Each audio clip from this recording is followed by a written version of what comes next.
With every major game release, online backlash is practically guaranteed. But is the internet hate for 007 First Light actually valid? Or are we just watching a collective meltdown? Hey, I'm the globalcherry, and today we are cutting through the noise. If you enjoyed the breakdown, feel free to drop a like and subscribe once the video is over. Let's jump in.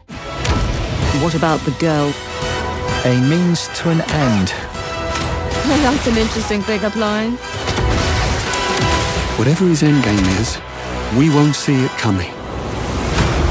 007 First Light managed to sell 1.5 million copies in its first 24 hours. That is massive. Yet if you look at social media, you'd think the game personally walked into people's houses and deleted their save file on a game they poured hundreds of hours in.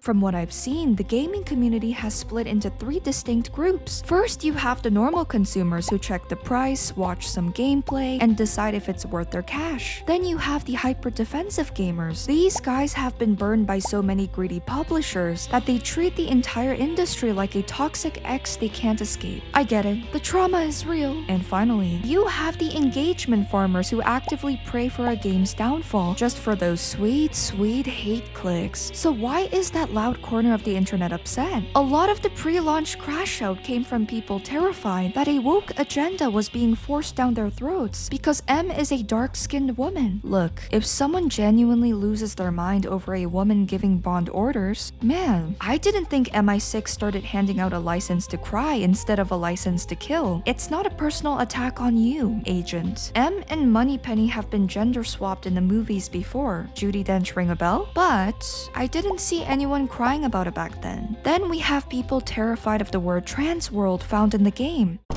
You can take yourself out of this existential night! Look, who hurt some of you? Trans World is an Easter egg referencing an old Ian Fleming James Bond novel. The developers also gave Bond his signature scar straight from the books. If the team at IO Interactive hated the character, why would they put in these references? Some critics are out here comparing this to Dragon Age Veilguard or Mixtape, which makes zero sense. You are comparing pineapples to apples just to attach a label to everything you see, when even some of the self-proclaimed anti-woke or woke commentators are praising the actual game. It might be time to open your eyes and see what the title is actually about. At its core, First Light is a stellar espionage game. You play as a younger, rougher Bond during his early years, watching him transition from a reckless air crewman into the suave spy we know. This is IO Interactive's interpretation of the famous spy, but the essence of what makes Bond Bond is there. His shortcomings in the game befit the narrative of him gaining his footing, eventually being more competent as an agent. His introduction mission in Iceland was fantastic.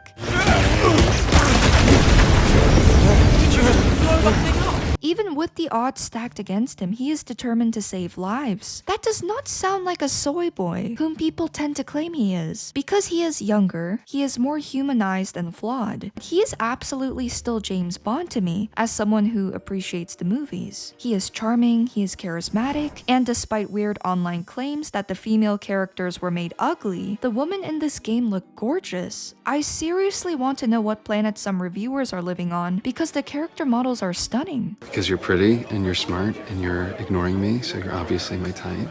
I'm sorry, what were you saying?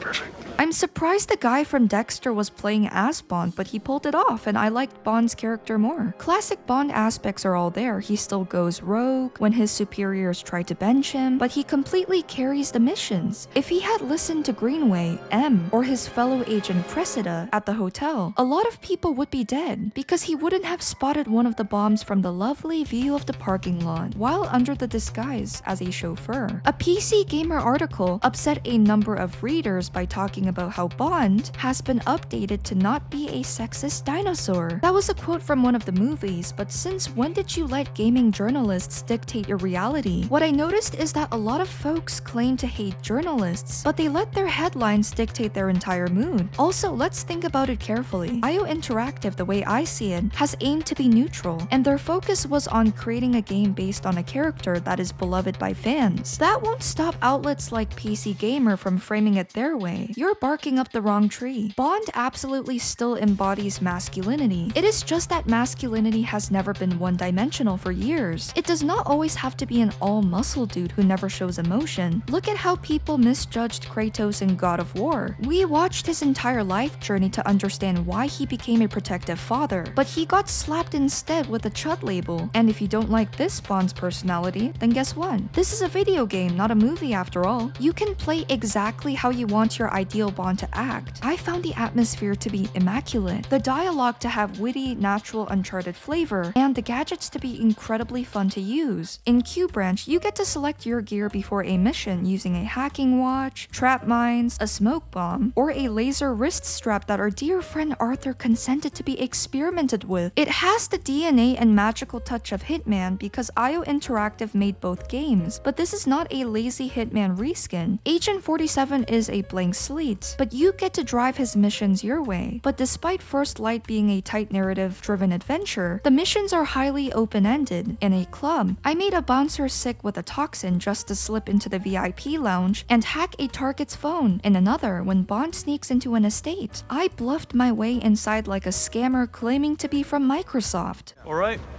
Ali said I could take a look around operations. We just bought at the auction. He did he? Be quick, you're busy.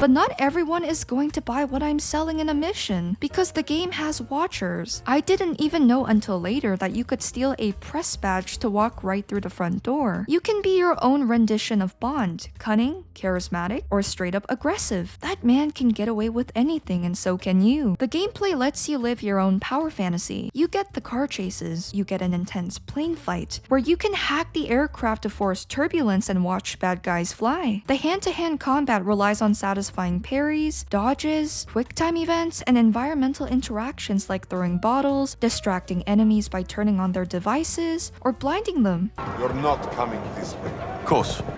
Oh, my eyes, I can't see.